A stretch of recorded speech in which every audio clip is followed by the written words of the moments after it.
여러분께 이런 질문 하나 드리려고 합니다. 예수를 믿는다는 것이 뭘까? 아마 사람마다 대답이 좀 다르겠습니다만은 우선 신앙이 있는 분은 예수 믿고 천당 가는 것이 중요하다. 또 예수를 믿고 축복을 받는 것도 중요하다. 그러나 다 맞는 얘기지만 아마 다른 쪽으로의 한마디는 예수를 믿으면 변화가 되는 것이다. 이렇게 해도 틀린 말은 아닙니다. 성경에 보게 되면 삭개오라고 하는 친구가 있습니다. 그 사람은 세리장이었습니다. 세리장으로서 다른 사람들의 돈을 많이 뜯어서 로마에 바치고 많은 부분을 자기가 갖게 됐습니다. 그러다 보니까 사람들에게 존경과 신뢰를 받지 못하고 대신 많은 나쁜 말을 듣는 사람이 삭개오였습니다. 근데 이 사람이 예수를 만납니다. 그리고 나서 변화를 받아요. 그 변화가 뭐로 나타나느냐? 어려운 사람들에게 내가 그동안 벌었던 돈을 다 나누어 주는 것으로 그의 변화의 증거를 나타내게 됩니다. 그리고 신앙생활을 굉장히 잘 하려고 하는 마음의 열정이 정말 뜨거워지는 그런 믿음이 생기게 되죠. 우리가 알다시피 영화배우 신영균 장로님은 정말 한 시대의 영화계의 인물이었습니다. 돈도 많이 벌었습니다. 근데 그가 마지막 재산 정리를 하면서 500억을 사회에 환원을 했습니다. 자녀들에게는 전혀 돈을 나눠주지 않고 대학을 가르치고 직장 다니는 것으로 만족하라 하면서 끝났습니다. 이게 신영균 장로님이 변화를 받은 하나님의 종의 마지막 결과였다. 이렇게 우리에게 보여주고 있는 거죠. 그러므로 신앙생활은 뭐냐? 한마디로 얘기해서 변화를 받는 것이다. 내가 예수를 처음 믿을 때와 교회 나와 신앙생활하고 예수님을 마음에 영접하고 난 다음에 삶의 변화, 가치관의 변화, 물질 쓰는 것의 변화, 사람들은 자기 것만이 아니라 하나님에게 드릴 것조차도 자기 것으로 만들어가는 것이 사람들의 심리인데 신영균 장로님은 삭개오는 이렇게 변화된 증거를 보이고 있는 거죠. 오늘 본문에 아람의 군대 장관인 나아만 장군에 관한 이야기입니다. 이 사람은 아람의 실세였습니다. 즉 2인자였습니다. 이 사람이 근데 문둥병에 걸렸습니다. 문둥병에 걸렸다고 하는 말은 죽은 거나 마찬가지입니다. 문둥병은 나아만 장군의 모든 것을 빼앗아 갔습니다. 가정의 행복도 뺏어갔고 그 다음에 건강도 빼앗아 갔습니다. 문둥병은 나아만에게 이렇게 말했습니다. 너는 이제 끝이야. 아무것도 아니야. 너의 명예도 물질도 모든 것은 끝난 거야. 이렇게 문둥병은 나아만에게 마음속에 속삭였습니다. 나아만의 목숨조차도 아무것도 아니었습니다.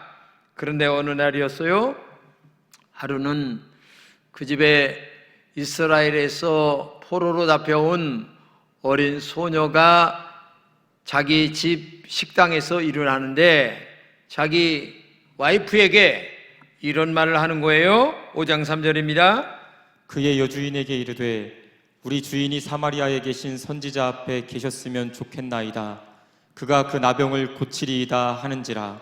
그는 전쟁 중에 이스라엘 앞에 온 아주 허들의 일을 하는 어린 소녀였어요. 정말 보잘것없는 소녀의 이야기를 정말 이 군대 장관인 나아만이 이 받아들인다고 하는 이것이 대단한 출발의 여정이었다는 겁니다.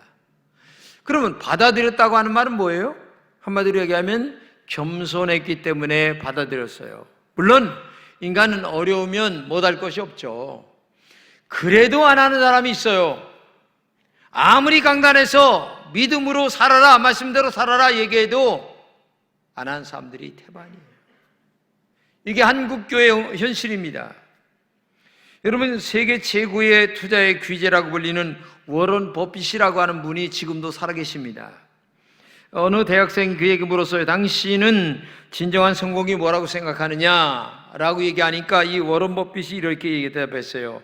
진정한 성공이란 돈이란 아니면 또 권력이란 이런 것들을 많이 갖고 다른 사람들에게 성공했다라는 말을 듣는 게 아니다. 가까운 이웃 그리고 가까운 친구들에게 사랑을 받는 것이 진정한 성공이다. 이렇게 얘기했어요. 이 말은 뭐냐면 가까운 사람이라고 하는 말은 그 사람의 됨됨이, 인격, 내면의 성품 모든 것들을 알게 된다는 얘기입니다. 그 아는 사람으로부터 존경과 신뢰를 받는다고 하는 것이 진정한 성공이다. 그 말은 다른 말로 얘기하면 저 사람은 사귀고 보니까 굉장히 좋은 사람이야. 인간성이 좋아. 돈도 쓸 줄 알아. 성공하더니 사람이 아주 교만해졌어가 아니라 성공할수록 사람이 겸손해져서 어려운 사람도 정말 눈여겨볼 줄 아는 굉장히 겸손한 사람이야 라고 하는 그 내면의 세계에 대한 평가가 가까운 사람들에게서 나오기 때문에 그렇다는 얘기예요. 외적인 평가가 아니란 얘기예요. 그렇기 때문에 이 워런 버핏의 이 말은 굉장히 의미가 있는 얘기예요. 여러분들이 정말 겸손해야 된다는 것을 우리에게 말해주고 있는 것입니다. 진정으로 성공한 사람은 가족들에게도 존경받습니다. 친구들에게 사랑받습니다. 성도들로부터 사랑받고 존경받습니다. 그리고 가장 소중한 하나님에게 사랑받습니다. 변화받은 사람이기 때문에, 그리고 내면의 진실이 가까운 사람들과 통하기 때문에 그래요. 알고 보니까 좋은 사람이야, 이런 평을 받기 때문에 그렇다는 얘기예요. 우리의 인생에서 중요한 가치는 사람들에게 사랑받는 것이 중요한 것입니다. 그리고 가까운 사람들에게 사랑받는다는 말은 그 사람이 겸손하다라고 하는 증거입니다. 그렇기 때문에 이 겸손한 사람은 결국 하나님에게도 사랑받는 사람이 되는 거예요. 그러므로 여러분은 주변 사람들에게 신뢰받는 겸손이 있는 정말 그런 믿음의 종들이 되시기를 진심으로 축복합니다. 그러면 어떻게 해야 사랑받고 존경받을 수 있겠어요? 본문의 나만 장군은 아까 얘기한 것 마냥 아람의 인자입니다. 하지만 문득병에 걸렸어요. 이제 모든 권세를 내려놓을 수밖에 없는 인생의 끝이 그에게 왔어요. 그런데 오늘 그의 인생은 이러한 위기 속에서 다시 태어나는, 다시 회복되는, 위기를 이겨나가는 놀라운 반전의 역사가 일어난다는 얘기예요. 근데 그 반전의 역사가 어디서부터 시작되느냐? 겸손에서부터 시작됐다는 얘기예요. 이게 중요한 겁니다.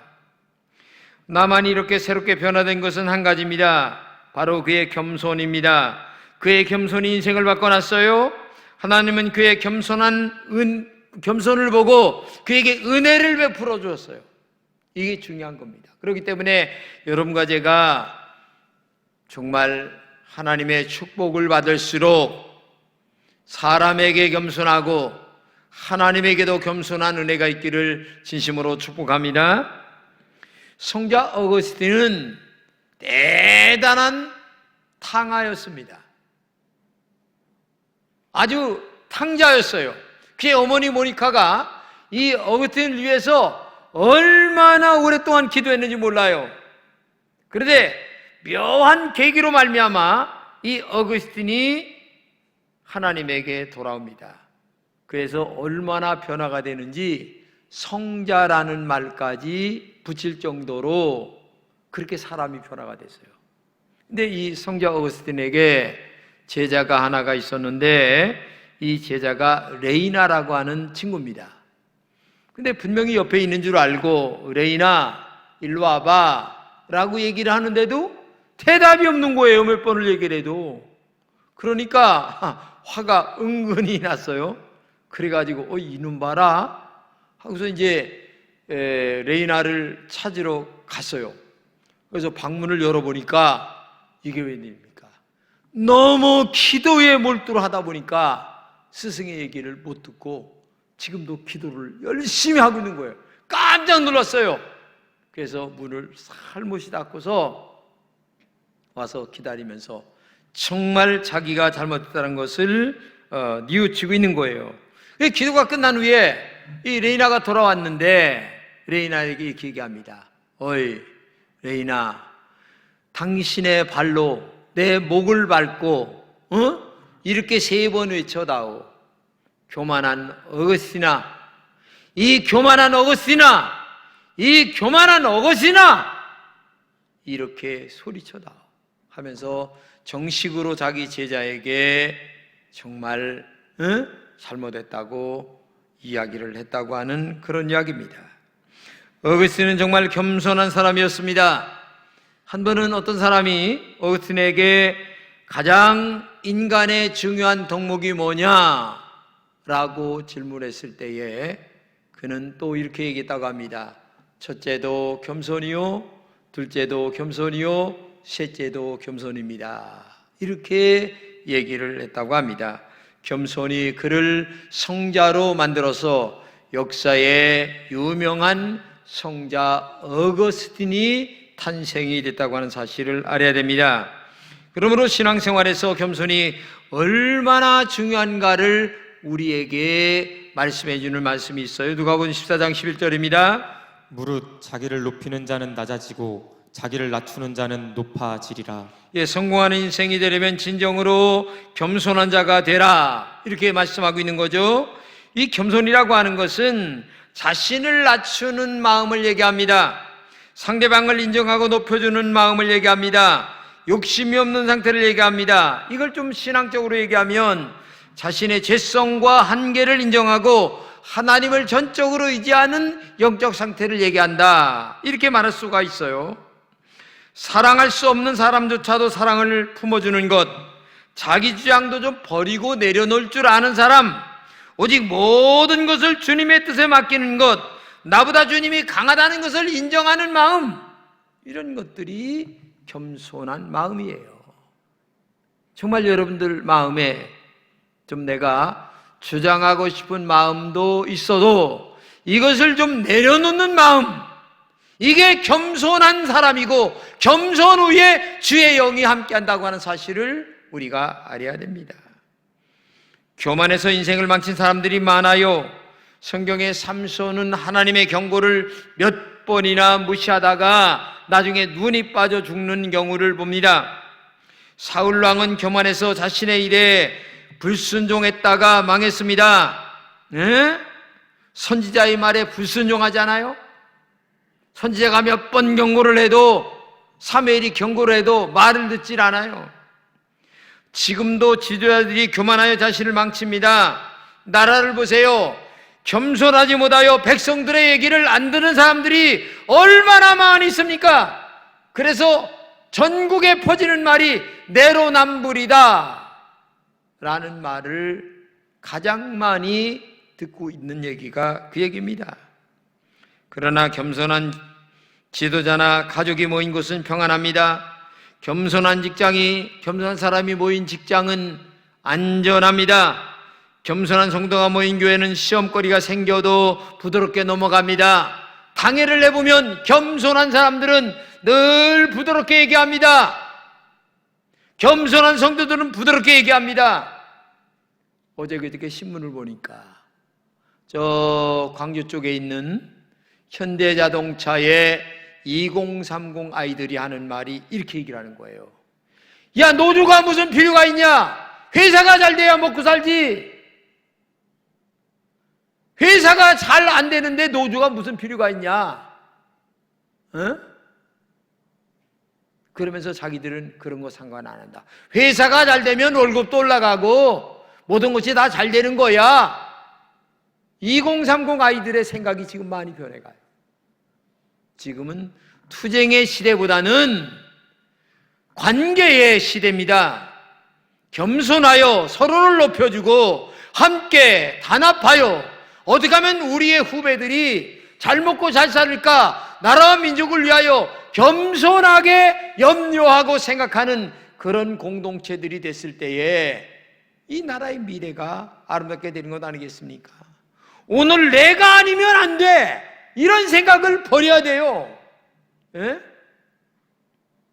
저는 개척을 해서 제가 지금 여기 37년 동안 있지만은 김진홍이가 아니면 안 된다, 이런 생각 해본 적이 없어요. 교회도 하나님이 운영하고 여러 공동체가 운영해 나가는 겁니다. 내가 아니면 안 된다, 어디 그런 생각이 있으면 되겠어요? 안 되는 거죠. 겸손이 이렇게 소중한 것입니다. 하나님은 겸손한 자를 찾고 겸손한 자를 사용하시고 겸손한 자를 통하여 영광을 받으시는 줄로 믿습니다. 잘 될수록 겸손하시기를 바랍니다. 빈수레가 요란하다, 아니면은 벼가 익을수록 고개를 숙인다, 이거 뭐 너무 잘하는 얘기인데 이 잘하는 얘기를 우리는 활용을 못하기 때문에 문제가 심각한 것이 우리들이에요. 너나 나나 여기에 다 문제가 있다는 것을 기억하고 좀 먹을 수 있을 정도가 되면 돈도 쓸 줄도 알고 베풀 줄도 알고 그저 용돈도 줄 줄도 알고 후덕하게 살아가는 게 인생이다. 이걸 꼭 기억하면서 겸손한 여러분 되시기를 축복합니다. 그러면 본문의 나아만은 어떻게 겸손했나를 보여주고, 첫째는 겸손한 나아만은 작은 여종의 말을 경정했습니다. 나아만은 아까 얘기했던 것 마냥 2인자이기 때문에 그의 눈앞에 보이는 게 없어요. 한 사람만 딱 보여요, 왕. 나머지는 자기 모든 수하야. 그런데 어느 날 문득병에 걸려 죽을 병이 걸려 죽게 될 지경인데 자기 집에 있는 포로로 잡혀온 여종 소녀 아이가 뭐 얘기를 하는 거예요. 우리나라에 있는 선지자 앞에 서면 고칠 것 같다라는 얘기를 들으니까, 야, 내가 살기 위해서는 이 보잘것없는 어린아이의 얘기도 좀 들어야 되겠다는 생각 때문에 사실 이스라엘까지 가는 거예요, 이게. 그 다음에 두 번째는 그 집에 갔어요. 선지자 집에 갔는데 선지자가 아이고 장군님 오셨습니까? 이렇게 맞이할 줄 알았는데 문도 안 열어보고 종을 보내, 게하시라는 종을 보내서 요단강에 가서 7번 씻고 가라고 그래. 화딱지가 그냥 여기까지 올라가지고, 야, 우리나라에 있는 아르빌이라고 하는 강은 요단강보다 낫다, 차라리 글로 가자, 이렇게 얘기를 하니까 또 세 번째 그의 부하들이, 아니 장군님, 이거보다 더 심한 얘기를 해도 우리가 해야 될 판인데 그거 뭐 너 요단강에 가서 7번 들어갔다 나갔다 들어갔다 나갔다 하면 하라는데 그걸 못합니까? 결국은 여자아이의 말 듣지, 그 다음에 게하시 종의 말을 듣지, 자기 종들의 말을 듣지, 종들의 말을 듣다가 회복된 사람이 나아만이에요. 이게 얼마나 겸손합니까? 까불지 마라. 너희들이 뭘 알았나? 에? 알지도 못하는 것들이. 내가 나 얼마나 경험이 많은데. 보편적인 사람들이 이렇게 얘기합니다. 목에 뻣뻣해가지고서. 그런데 이 나아만은 종들의 이야기를 3번이나 들었다는 것이 사는 비결이었다는 것을 알아야 돼요. 여러분, 겸손하시기를 진심으로 축복합니다. 이게 사는 비결이에요. 하찮은 사람이라 말이라도 귀담아 듣는 겸손, 별것 아닌 설교라도 잘 들으려고 하는 마음의 태도, 여기에 성령의 기름 부음이 있는 거예요. 그때 살아나는 비결이 있다는 것을 기억하고 언제나 겸손한 여러분 되시기를 축복합니다. 두 번째는 나아만은 하나님을 신뢰했습니다. 여러분, 요단강에 7번 목욕하라는 제안을 받아들인 것은 그가 하나님의 능력을 믿었기 때문에 그런 결과를 만든 거예요. 여러분, 요단강이라는 말이 별것 아니거든요, 진짜. 근데 지금 다급하니까 하나님, 내가 요단강에 가서 7번 들어왔다 나갔다 할 때마다 나에게 은혜를 주세요. 하나님의 사람이 나에게 얘기했습니다. 그 하나님의 사람보다 하나님이 더 높으니까 높으신 하나님께서 나에게 은혜를 주세요 하면서 기도하는 마음으로 7번 하나님을 신뢰했다는 거죠. 이게 중요한 겁니다. 겸손한 사람은 자신의 부족과 자신의 어리석음의 한계를 압니다. 그리고 하나님의 엄청난 능력을 의지하는 영적 자세가 필요하다는 얘기입니다. 주님이 십자가에 못 박혀 돌아가실 때에 한 강도는 예수님을 우습게 알고 거기서 멸시했습니다. 하나님의 아들이걸랑 내려와 봐라. 그러나 한 강도는 뭐라고 얘기했습니까? 예수여, 당신의 나라에 임하실 때에 나를 기억하소서. 그렇게 얘기했더니 예수님께서 내가 오늘 나와 함께 낙원에 있으리라. 당장 마지막 부끄러운 구원이라도 받게 됐다고 하는 사실을 우리가 알아야 됩니다. 신앙생활을 오랫동안 해도 마음문을 열지 않은 사람들이 많이 있어요. 그렇게 살면 구원받기가 어려워요. 하지만 예수님을 향해 마음문을 활짝 열고 주님을 받아들이는 신앙, 이런 사람이 믿음이 쭉쭉 자라나고 하나님을 만나고 영적인 체험을 하고, 이게 굉장히 중요한 거예요. 이런 사람이 겸손한 사람입니다. 근데 끝까지 교만하여 하나님을 신뢰하지 않아요. 이런 성도들은 하나님 만나기가 굉장히 어렵다는 것을 알아야 됩니다. 여러분, 나만이 전적으로 하나님께 순종했을 때에 어떤 일이 일어났어요? 그의 썩어가던 살이 오늘 마지막 절에 어린아이와 같이 3살처럼 돋아났다. 다른 말로 얘기하면 문둥병이 완전히 떠나가고 죽음의 그 자리에서 생명의 자리로 회복하는 은혜가 그에게 임했다. 이렇게 얘기하고 있잖아요.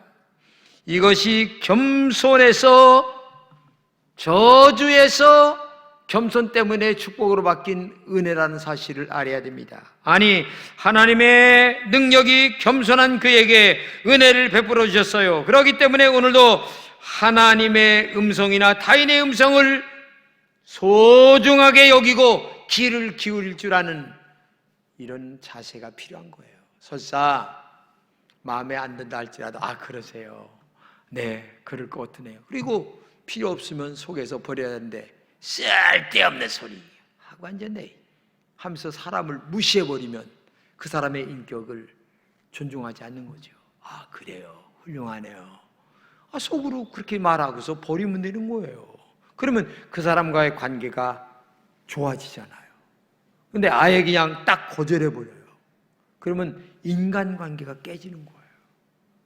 제가 목회를 하다 보니까 말도 안 되는 소리를 들을 때가 많아요.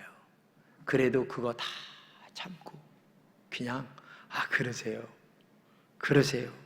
그렇죠 뭐 하고 속으로는 내가 안 받아들이면 되는 거예요. 근데 아예 말로 거절해버리면 사람이 기분 나쁜 거예요. 그렇지 않아요? 여러분, 부탁합니다. 자기의 부족을 인정하고 전능하신 하나님을 전적으로 인정하는 그런 겸손이 여러분들에게 있기를 축복합니다. 이 겸손이 있는 곳에 순종이 따라가게 되고 그 다음에 치유의 역사가 나타나기 시작한다는 겁니다.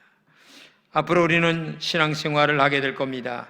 신앙생활하면서 타인의 음성에 귀를 기울이며 교만한 우월감을 내려놔야 됩니다. 하나님께 전적으로 겸손하게 순종하시기 바랍니다. 순종하여 삶을 바꿀 때에 치유와 축복이 우리에게 임한다는 사실을 꼭 기억해야 돼요. 친구 목사에게 들은 이야기인데 그 교회 장로님이 계세요. 근데 아들이 없고 외동딸이에요.